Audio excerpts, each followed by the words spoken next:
Orang menghalalkan musik, sedangkan sudah jelas dalam hadis dikatakan musik itu haram. Mana hadis yang mengatakan musik haram? Tunjukkan sama saya. Mana hadis yang mengatakan musik itu haram?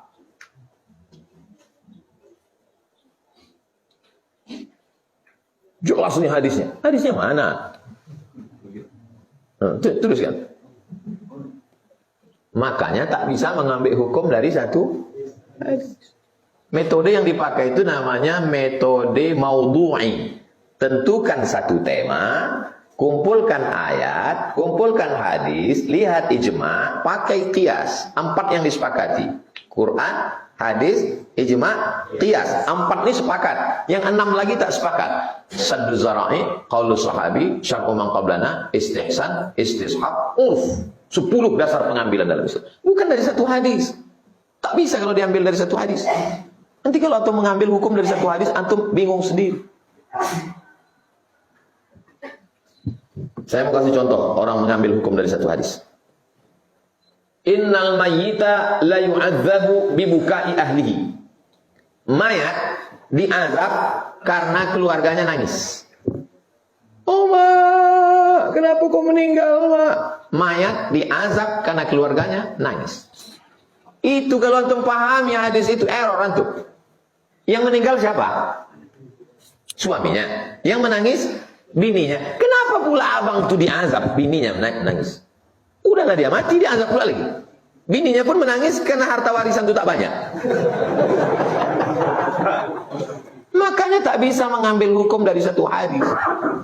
Tema yang dipakai adalah tematik. Kumpulkan semua ayat hadis.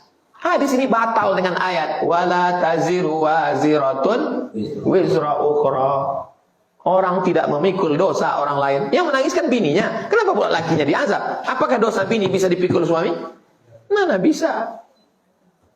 Jadi memahami hadis itu pahami secara utuh. Jadi ceritanya begini dulu. Orang jahiliyah menandakan prestasi tinggi, kaya. Semakin banyak orang nangis waktu dia mati, maka dia strata sosialnya tinggi. Kalau yang nangis 2 orang, itu kelas bawah. Tapi kalau yang nangis rame, hebat. Maka dibuatlah namanya grup nangis. Saya masih mendengarkan musik, Ustadz, dan agak susah untuk meninggalkan musik. Mohon penjelasannya kenapa sih musik itu haram? Bukankah banyak dai-dai syiar menggunakan musik dan lagu, Ustadz? Tentunya Ibu, dalil kita bukan dai, dalil kita Al-Quran dan hadis. Adapun dalam hadis, telah banyak hadis menunjukkan akan haramnya musik. Yang pertama, Rasulullah SAW bersabda dari Bukhari dan Sahihnya, la yastahillanna aqwamun min ummati al-hira wal-harira wal-khamra wal-ma'azif. Sungguh benar-benar akan ada dari umatku yang akan menganggap halal arak, zina, sutra, dan alat-alat musik. Lihat, Rasulullah mengatakan akan ada dari umatku menganggap halal ini semua. Hadisnya saya dalam riwayat Bukhari, ibu-ibu sekalian. Dalam riwayat Ibnu Majah, Rasulullah SAW bersabda, sayakunu khasfun wa qadfun wa maskhun. Faqila mata dhalika ya Rasulullah? Qal idza dhaharatil ma'azif wal qainat. Nanti benar-benar akan ada bumi yang akan ditenggelamkan, dilempari dengan batu, dan orang-orang yang dirubah akhlaknya dan rupanya. Lalu para sahabat bertanya, kapan itu terjadi ya Rasulullah? Kata Rasulullah, apabila telah muncul alat-alat musik dan biduanita. Ibnu Hajar Al-Haytami dari ulama madhab Syafi'i berkata, para ulama seluruhnya sepakat akan haramnya musik. Siapa yang mengatakan bahwa musik masih diperselisihkan, kata beliau apa? Sungguh ia telah bodoh dan mengikuti hawa nafsu. Karena sebetulnya betul kalau kita perhatikan, seluruh ulama dari kalangan sahabat, tabi'in, tabi'ut tabi'in, semua sepakat akan haramnya apa? Musik. Yang menghalalkan itu hanya Ibnu Hazm, dan Ibnu Hazm ini muncul setelah terjadinya ijma'. Sehingga pendapat Ibnu Hazm ini bertabrakan dengan ijma'. Dan setiap pendapat yang bertabrakan dengan ijma' itu tertolak, ibu-ibu sekalian. Makanya kita jangan melihat siapa yang mengamalkan, tapi lihat dalilnya yang berasal dari Allah dan Rasulnya. Memang Bu ya, kalau ibu terbiasa musik-musik, pas mendengar musik haram, ibu merasa heran. Sepi amat dunia tanpa musik. Tapi kalau kita terbiasa baca Quran, menikmati Al-Quran, lewat tuh musik. Kita akan lebih menikmati Al-Quran daripada mendengarkan apa? Musik.